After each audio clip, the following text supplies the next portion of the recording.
Every year, thousands of people die without leaving a will. If no relatives come forward, then their estates will go to the government. Keeping this money in the family is a job for the heir hunters.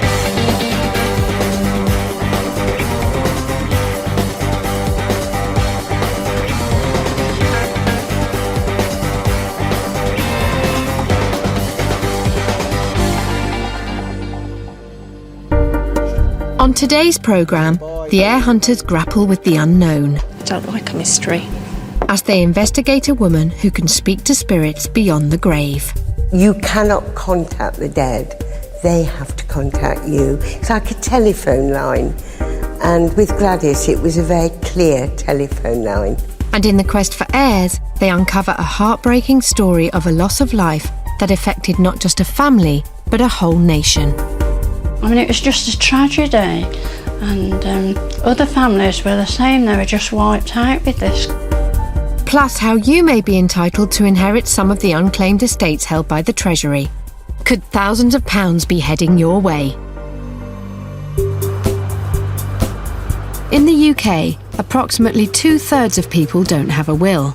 If they die without having made one and with no obvious heir, then their money goes to the government. Last year, the Treasury pocketed a staggering £18 million in unclaimed estates. That's where the heir hunters step in. I'm trying to get to speak to Lillian from number 146. There are over 30 companies whose business it is to trace the rightful heirs to this money and help them claim it back. Fraser and Fraser is one of the oldest firms of heir hunters in Britain. It's run by Andrew, Charles and Neil Fraser. They make their commission by solving cases and signing up heirs. In the last 10 years alone, they have enabled over 50,000 heirs to claim over £100 million. It's 7 a.m. at Fraser and Fraser's central London office, and the Treasury has just published its weekly list of unclaimed estates. None of the estates is listed with their values, so the first and most important job is to identify the ones that are worth the most, because they'll bring in the highest commission. But this morning, boss Neil Fraser isn't happy. It's looking like slim pickings. Although we've started off looking at 14 cases today, it doesn't look like we've got any with any value at the moment, which is a bit unfortunate. So we're now starting to look at really our secondary sort of cases, the small, low-value stuff, and trying to send people out and utilise the staff we've got at the moment. So although it looks very busy, everyone's working on very, very low-value things. The delay is frustrating for the whole team. As well as all the staff in the office, there's also a band of travelling heir hunters like Dave Mansell, who are based all over the country and poised to go wherever the hunt takes them. Although every estate that appears on the Treasury's list should be worth at least £5,000, Frasers need to be pretty sure that a case is worth a lot more than that before they throw all their resources at it. So until they find one, Dave will just have to bide his time and wait. Finally, one entry on the list does catch manager Bob's eye, the case of Gladys Willerton. He thinks it looks like it could have value, so he goes ahead and starts to investigate. Gladys passed away in August 2008 at Gwendolyn Lodge Nursing Home in Leicester. She was a widow and didn't have any children. Sadly, Gladys didn't leave a will, and unless heirs can be found to her estate, her money will go to the government. The first piece of information Bob needs is Gladys's date of birth. That will lead him to her birth certificate, which will tell him where she was born and her parents' names, giving him a good place to start in the search for living family. Well, we've got two possible births for her. The one in Burnley is the most likely because she's supposed to be born in Lancashire as opposed to Liverpool. It's still only 8 a.m, so while he's waiting for the register offices to open, Bob's trying to find out Gladys's date of birth by other means. He calls the nursing home where she died and speaks to the manager who remembers her and can help his investigation. How long was she with you for? February 08. Do you have a note of her date of birth on file? And her maiden name, if you've got that as well? The other question, like, if I can ask you about Gladys, as we're a business, we need to sort of know that it's going to be worth our while. Are you aware of whether she had a property or anything like that? Okay, and you're not aware of any money in bank accounts or anything like that, no? At least now he's got something to go on. But from what he's hearing, it doesn't sound like Gladys left much money. Right. But then Bob does get some surprising news. According to the nursing home, Gladys did have children after all. 4 of them. Right. Do you know the details of the children? Oh, right. Oh, I see. No information at all. I just wonder how that information came about, because, as I say, from the public records, we can't find any trace of any births, particularly from her marriage to Mr. Willerton. It could be, of course, that she had illegitimate children or adopted children. It seems that Gladys's life was full of mystery. If she did have children, then they would be the joint heirs to her estate. But if not, then the team will need to look further back in her family tree. According to the law, they can go back as far as the deceased's grandparents, before then tracing their line forward to find any heirs. As I noticed the people around, so the sign stopped. Not much is known about Gladys's early years, but her adult life in Leicester was centred around her membership of the Leicester Progressive Spiritualist Church. In the early 1980s, Gladys was president of the church, leading the congregation and even officiating at weddings. The current president, Marion Sawchuk, was married by her and has fond memories of Gladys as a forceful member of the church community. We all knew her as Wacko Willerton. We knew Gladys as Wacko Willerton because she could be quite physical at times. If there was somebody misbehaving in a service, she would think nothing of picking up a hymn book and lobbing it across the room to call them to attention. There were 2 sides to Gladys, the tough side and the very sensitive side. She was very devoted to the church, to the people that came here. The spiritualist movement came to prominence in America in the 1850s, when 2 sisters, Margaretta and Catherine Fox, claimed to have made contact with the spirit at their home in New York State. With high rates of infant mortality at that time, the idea of communicating with dead loved ones was very appealing, and soon groups of people were meeting to conduct séances. In her own church, Gladys often presided over these meetings and was recognised as a very gifted medium and clairvoyant. You cannot contact the dead. That's not possible. They have to contact you. It's like a telephone line. And with Gladys, it was a very clear telephone line. Whatever her gifts, it seems that Gladys was loved and trusted by her friends and fellow church members. When the chips were down, you could rely on Gladys. You know, she was there for the people that came to the church and for her friends. Indeed, she was. Back in the office, there's a bit of a buzz, as more details of Gladys's life have emerged. Gladys was born in Burnley in 1922. Her parents were Susanna Rushton and Thomas A. Woods, and she had a sister, Amy, who died in infancy. The team have also confirmed that Gladys married an Arthur Willerton in 1946. Only 7 years after their marriage, disaster struck. On Coronation Day in 1953, Arthur was seriously injured in a motorbike accident, and overnight, Gladys became the family breadwinner and Arthur's carer until his death 30 years later. Bye. Research has turned up a copy of Arthur's will, which contains some very interesting information. I've established that the husband of the deceased died in 1983, and he left £25,000 to the deceased. Now, £25,000 sort of 25 years ago may, perhaps may mean that there is a value in this estate. We're hoping sort of £40,000-50,000. This is good news for the heir hunters, and Bob has made another important breakthrough. He managed to trace Arthur's sister, and after speaking to her on the phone, he solved the mystery of whether or not Gladys had any children. She told the workers at the care home that she had 4, 2 boys and 2 girls, but there were no records to confirm this. This lady was obviously a sister to the deceased husband. She has informed me that the deceased had no children. definitely had no children. She had 5 or 6 miscarriages, but certainly no children. So we can now concentrate on going back through the mother's and father's family. In the Spiritualist religion, we believe that when a woman has a miscarriage, the child continues to grow in the world of spirit.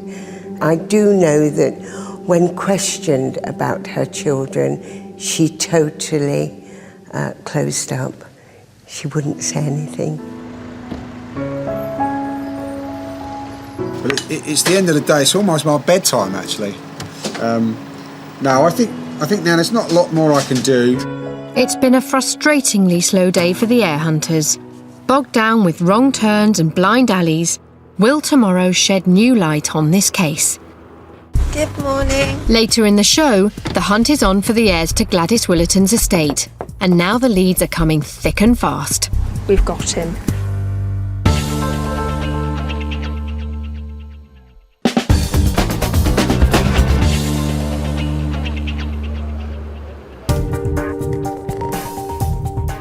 Some cases stand out more than others, and when they came across the estate of Willerton and Edwards, the Heir Hunters were about to uncover an incredible story of hardship and family tragedy. Willerton died on the 15th of August 2008 on the Isle of Wight, leaving an estate worth £280,000, which included her house on the island. Her neighbour Judy remembered her as a good friend and fellow dog lover. We moved here a couple of years ago, and we became quite friendly quite quickly, mainly through our 2 dogs, George and Wellington. George! Everyone knew of Gillian, but at the same time, I think she was also quite a private person, listening to what other people have said. When she was a little bit younger, she used to dress up quite fancy, I think. She put lots of jewellery on, and I think she was quite the lady. I used to go around there every day. I wasn't really aware of any other family. There was pictures in there, but I don't know who they were.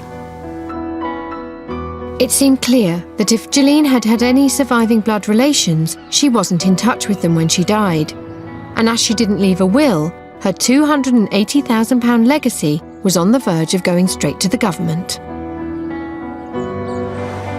Veteran heir hunter Dave Pacifico has seen his fair share of high-value estates. But even by his standards, £280,000 was a lot of money to lie unclaimed. The case, though, didn't get off to a good start. He couldn't find any record of a Willerton Violet Edwards. Although she was known as Willerton Violet, she was actually born as Violet Gillian. So there's a slight variation on her name. But nonetheless, we managed to identify her birth fairly early on. And from that, we were able to start identifying other members of her family.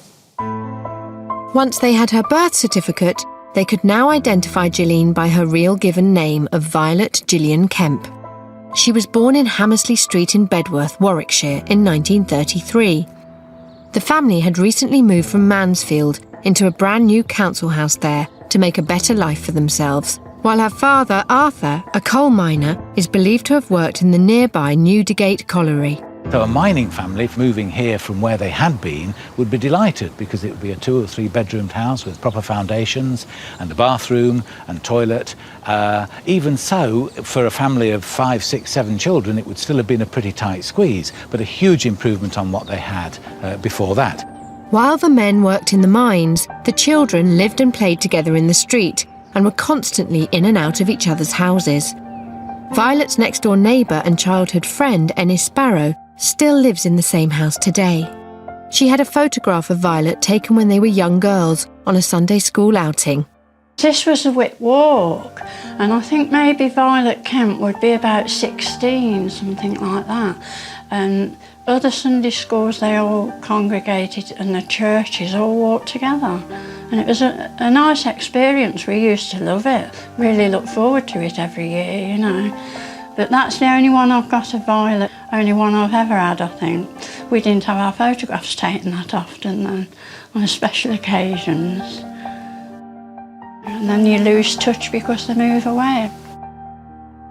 I was sad to hear she died. For Violet Kemp and her friends, life as a teenager in a Midlands mining town was very far removed from what it is today. I think for a modern generation, to step back would be a huge culture shock. Televisions and iPods and all these other things that youngsters take for granted now did not exist. And life was hard, and work was hard, and hours were long, and wages were low, and employment was hazardous.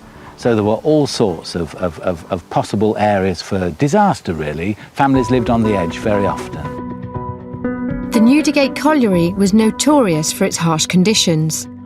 Ex-miners Tony Lloyd and Ken Tullis have lived in Bedworth for over 50 years and remember the hardships all too well. Don't forget, men were still digging the coal out with picks and shovels, and what you had to do is A, get the coal out and then girder your own, keep the roof up. And you know, any dangers or any slippage or anything, you really had to be careful. One slip of concentration when you're on these heavy jobs, these accidents can happen. Newdigate itself was finally shut down in 1982 as the coal industry began to contract.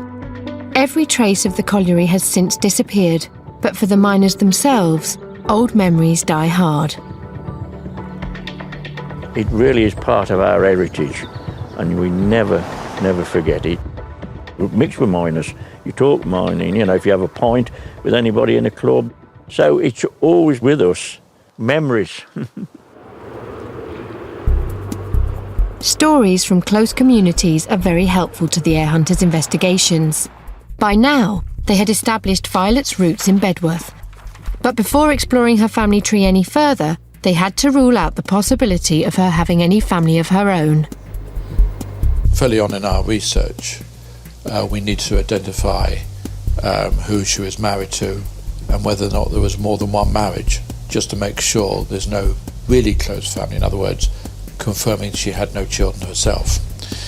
We identified her, although she died as Edwards, she was actually first married to somebody called Bernard Holmes. In fact, Violet was married 3 times, but she never had any children.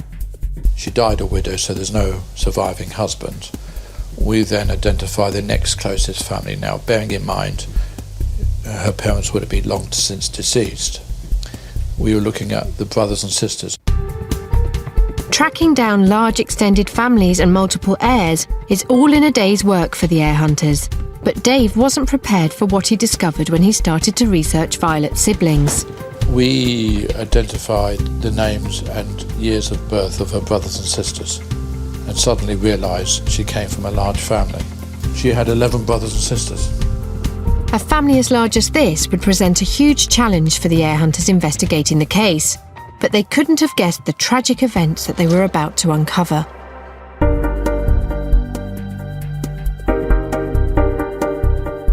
For every case that is solved, there are still thousands that remain a mystery.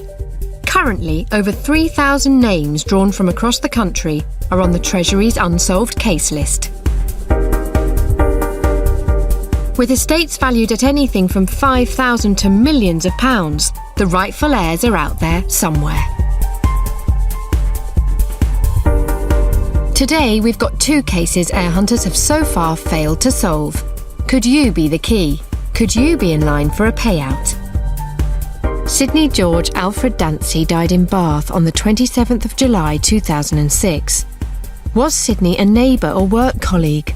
Could you even be related to him and entitled to his legacy? James Colin Joss passed away on the 9th of October 2006 in Leicester. So far, every attempt to find his rightful heir has failed. If no relatives can be found, his money will go to the government. But could it be meant for you? If the names George Dancy or James Joss mean anything to you or someone you know, you could have a fortune coming your way.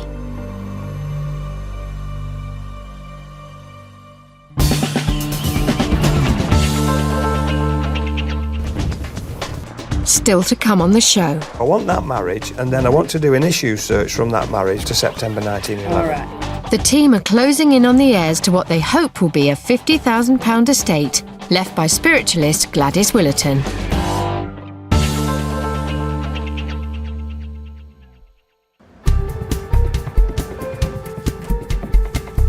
Back on the Violet Kemp case, Dave had discovered that she was one of 12 children, which was a huge family even by the standards of the day. Arthur and Elsie Kemp had 7 sons and 5 daughters. 3 of them, Walter, Thomas and Phyllis, had died in infancy, a tragic but all too common occurrence at that time. No sooner had the team confirmed the number of siblings that Violet grew up with when they came across some new and disturbing evidence. 3 more death certificates for Violet's sisters, Rose and Evelyn, and her brother Kenneth, who all died within a year of each other when they were young adults. We subsequently found out from a member of the family that the cause of death for these people that died in their teens was tuberculosis. In the 1940s, Britain was in the grip of a TB epidemic, so highly contagious that it ripped through close-knit working communities, killing 1 out of every 2 people infected. In Bedworth, the Kemp children contracted pulmonary TB, the most common strain of the disease. This is a sort of X-ray that the persons who died with pulmonary tuberculosis would have had who died in the 1940s. Professor Peter Ormerod is the president of the British Thoracic Society and has made a lifelong study of TB. TB is a bacterial infection and it's passed by person-to-person spread.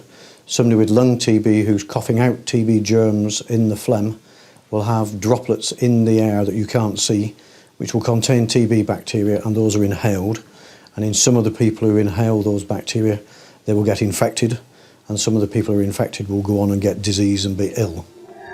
You usually need fairly prolonged exposure to catch tuberculosis, and if you're living in a house with somebody 7 days a week, that's prolonged exposure. Out of the surviving 9 Kemp children, 6 of them contracted TB. Jean Kemp, widow of Violet's brother Stan, remembers hearing about the family members affected. He told me that there was a big thing with TB in the family, and a fair few of them contacted it, including my late husband. I know Violet had to go to Hertford Hill for treatment. Hertford Hill Sanatorium in Warwickshire was one of the many facilities that housed some of the 50,000 people that contracted TB every year. Violet and other TB sufferers were sent to sanatoria to be treated with a strict regime of bed rest and fresh air, to rest their damaged lungs and give them a chance to fight the disease. Now this is me in all my glory. This must have been taken late in 1948 or early 1949. Like Violet, Herbert Williams was only a teenager when he contracted TB and was sent to a Welsh sanatorium. Now the fresh air was fulsome, was more than adequate, because all they had French windows in the ward I was in. They were always flung open night and day. We had red bed jackets to wear, but it wasn't much help with the windows open all the time in the freezing cold of a Brecon-Beacons winter. For some patients, the only hope of survival was to undergo a horrific treatment known as collapse therapy, where the lung was forcibly collapsed to deprive the TB bacteria of oxygen. In the most agonising and dangerous of these procedures, surgeons would break or remove up to 8 of the patient's ribs. It's a bit like if you imagine taking when you take half a chicken, is if you break all the ribs off the breastbone and push on, the whole thing collapses in, and that's similar to what happened there. Violet's brothers Stan and Arthur both underwent collapse therapy. But the agonies of TB did not stop there. Stan was affected by the disease for the rest of his life. He had a big scar on his back that sort of started round by the rib cage, went round the back, and it ended up at the top of the shoulder. And in the summer, he would never take his clothes off.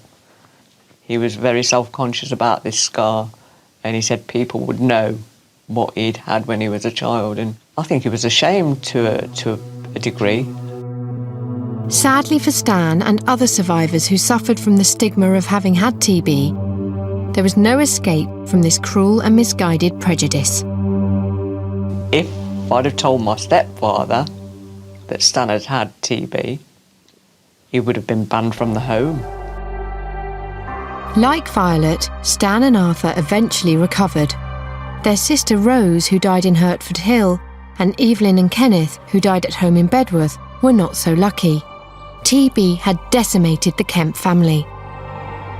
I mean, it was just a tragedy, and other families were the same. They were just wiped out with this. It seems that by the time she died, Violet had left any trace of her difficult childhood and humble beginnings far behind her.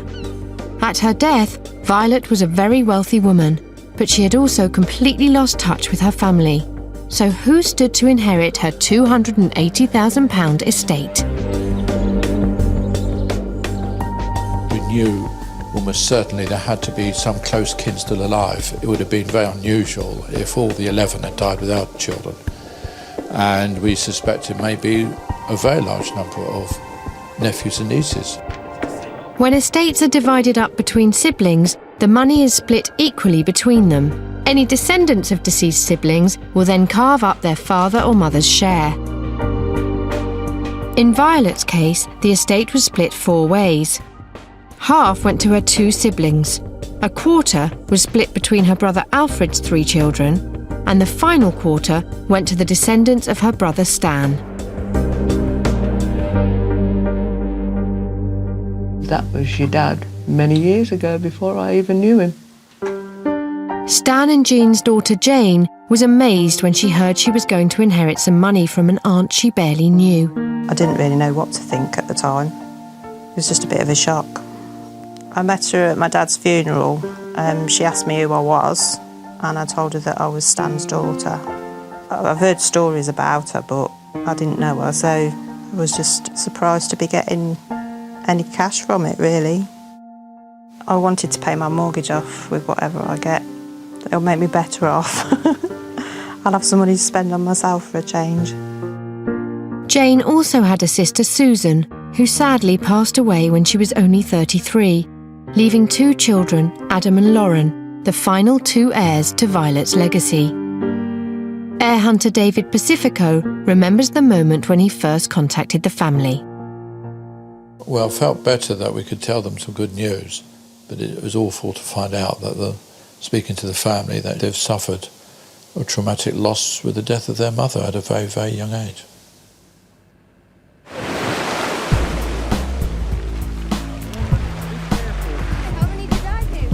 Both Adam and Lauren are legally classified as minors, so all contact has been through their father, Trevor. I was told by my dad that my great-aunt Violet had passed away and some of the money that she'd left had been divided by the blood relatives. Shocking, just it's appearing out the blue without knowing who she is. Hearing about their inheritance has made the children think about what life was like for their great aunt and her family. I think it would be quite different for Violet and her brothers and sisters, because they wouldn't be able to eat a lot of food and do what we do and go out, because they'd have to be in when the bombs came and stuff. I felt as if I wanted to find out more about her and where the Isles of Wight is. For Violet's great-niece and great-nephew, their share of the £280,000 inheritance is an opportunity that won't be going to waste. I've restricted them to just having £100 each to spend on what they want, and then put the rest of the money away so they can use it in the future for something more beneficial in their lives. We'll never know why Violet didn't leave a will, but thanks to the Heir Hunters' successful investigations, her money will now go on to benefit future generations.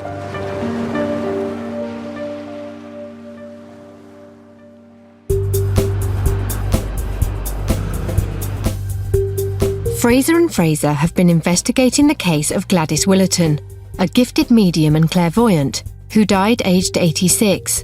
After initial doubts that her estate would be worth very much, the team uncovered a bequest from her late husband, which means it could be worth a lot more. We're hoping sort of £40,000, £50,000. Now that the case looks like being more valuable, Frasers have decided to unleash one of their travelling heir hunters to help speed up the investigation.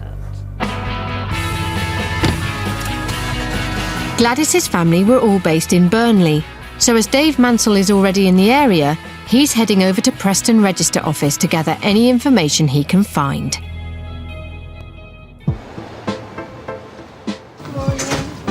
Back in the office, manager Frances Brett has taken over the investigation. Hi Ellen, I understand you've got this Willerton job.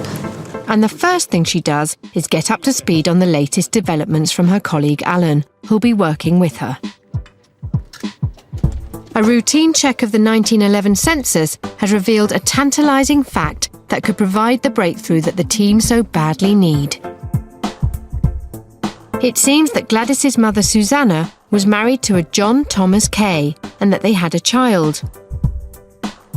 If Dave can find a record for this child, then the heir hunters will have found a half-sister or brother for Gladys and the new lead that they've been looking for. It will be a lot easier to follow up a child born between 1907 and 1911 rather than have to go back to the 1870s, 80s and 90s. So, fingers crossed. With such a strong lead to pursue, the team are hoping that Dave can get some results fast. Sonny Preston. One of the things that can make or break a case is quick access to official records. Dave has been working for Frasers for many years, and he's on very good terms with the ladies in the Preston Register Office. This couple, John T.K. and Susanna Rushton, married in 1907 in Burnley. Okay. So I want that marriage, and then I want to do an issue search from that marriage to September 1911. All right. So any particular district or all districts? No, all districts. Right. Dave is looking for every child with the surname Kay who was born in the area. But with a relatively common surname like that, it can be a long and arduous process. You see these index books when we go for some considerable time because that's how they end up. Once he's got a list of names, he can then access the birth certificates and see if the parents' names match those of Gladys's mother and her first husband. That's the first district I've done. There's 29 on there that need verifying. That's the first district. He's found around 70 possible births, but so far, no one that could be Susanna's son. The 1911 census that they've got access to in the London office is not always 100% reliable, so Dave needs to find a birth certificate to prove a child did exist and keep the investigation alive. Well, if there's no children, the likelihood that there are any descendants from which heirs would result would seem slim. There you go. Finally, he gets the news he's been hoping for. Thank you.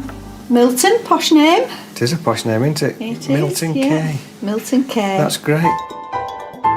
Dave has been able to prove that Gladys did have an elder half-brother called Milton Kay, who was born in 1908. When his father died and his mother married again, it's likely that 12-year-old Milton moved with her.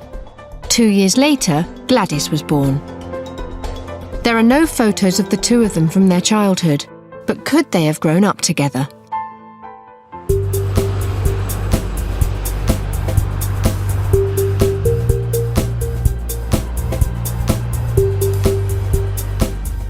Yeah. Back in London, the team has been working hard as well, and they've also come across the name Milton. Here's Dave. Hi there. Have you? Is it called Milton? Do you know, I was just literally this second got off the phone to Alan.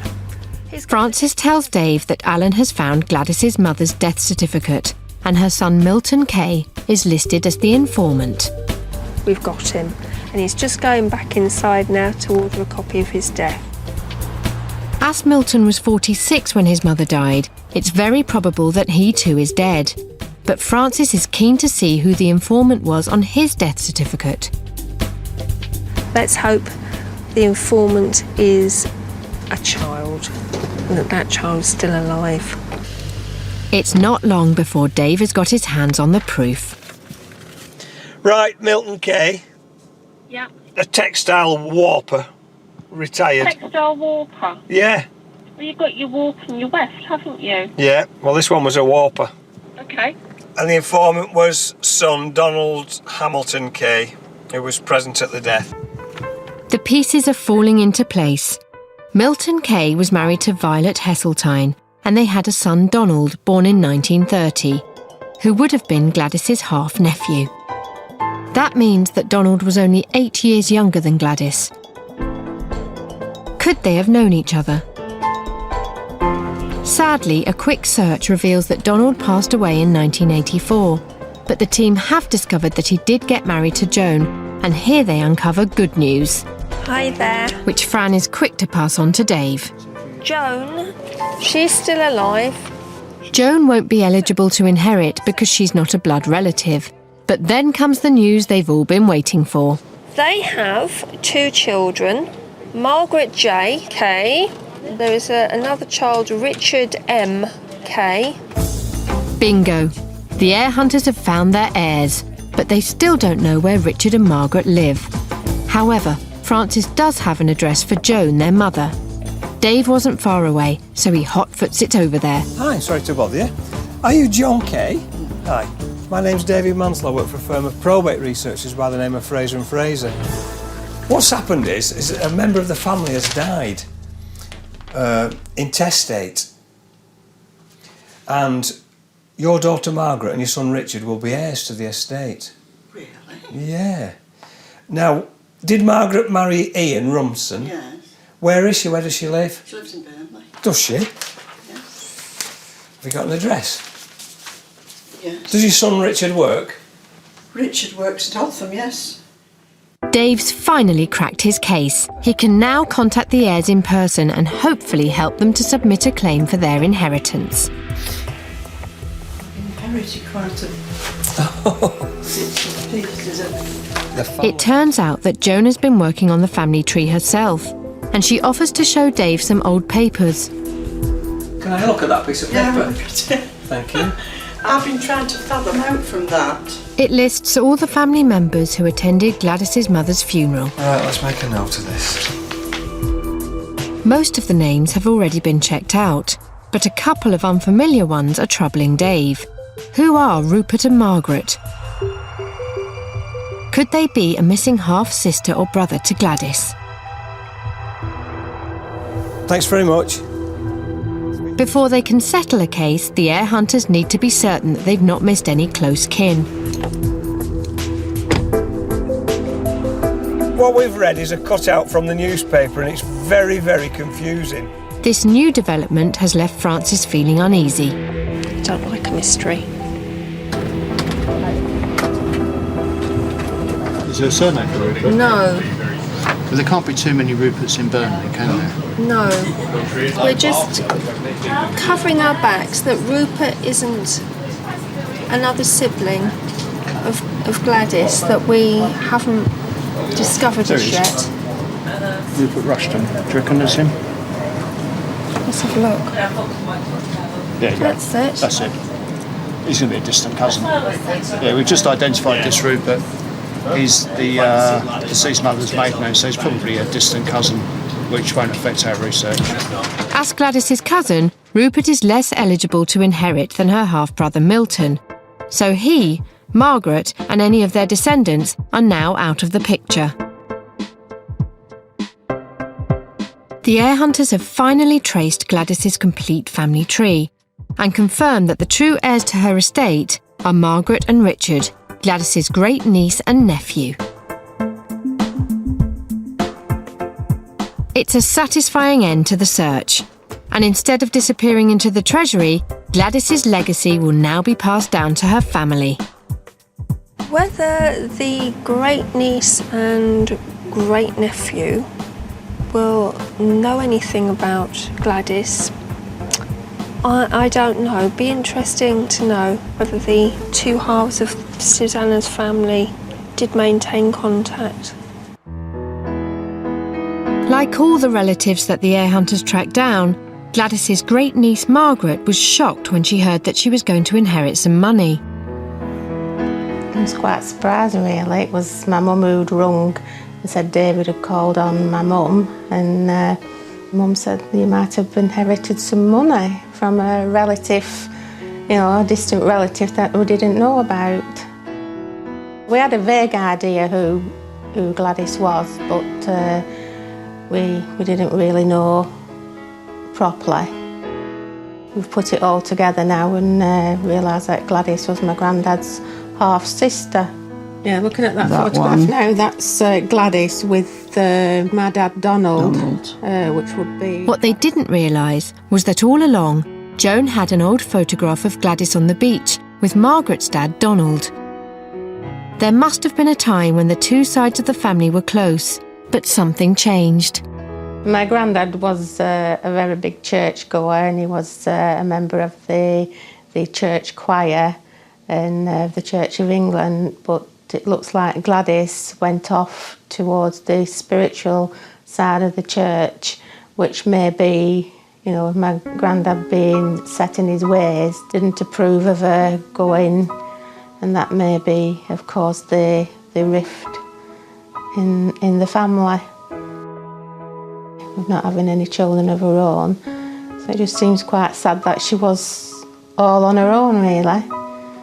And we could have been visiting and, phoning and writing letters to her, but we didn't know. Gladys may have missed out on knowing this side of her family, but it's good to know that her adopted family in the Spiritualist Church were there for her at the end. They did their utmost to give her a really lovely service in the way that she would have liked it. We don't wear black. We wear the brightest colours. It's not a sad occasion at all. It's a celebration of her life and then a celebration of the fact that she's now moved upwards and onwards. So this is how many relatives that you've found at the moment, 190. And this is only really part of the family, isn't it? Finding out about her long-lost great-aunt has awakened her interest in the family history and the work that her mum's been doing on the family tree. So it'll be quite massive when I've finished it. Now we've got a few more dates and names whereby my mum had come to a full stop. She can now carry on and hopefully build up the family tree on Gladys's side. We can go further than that, really. And we can work together on it and build it up together. If you would like advice about building your family tree or making a will, go to bbc.co.uk.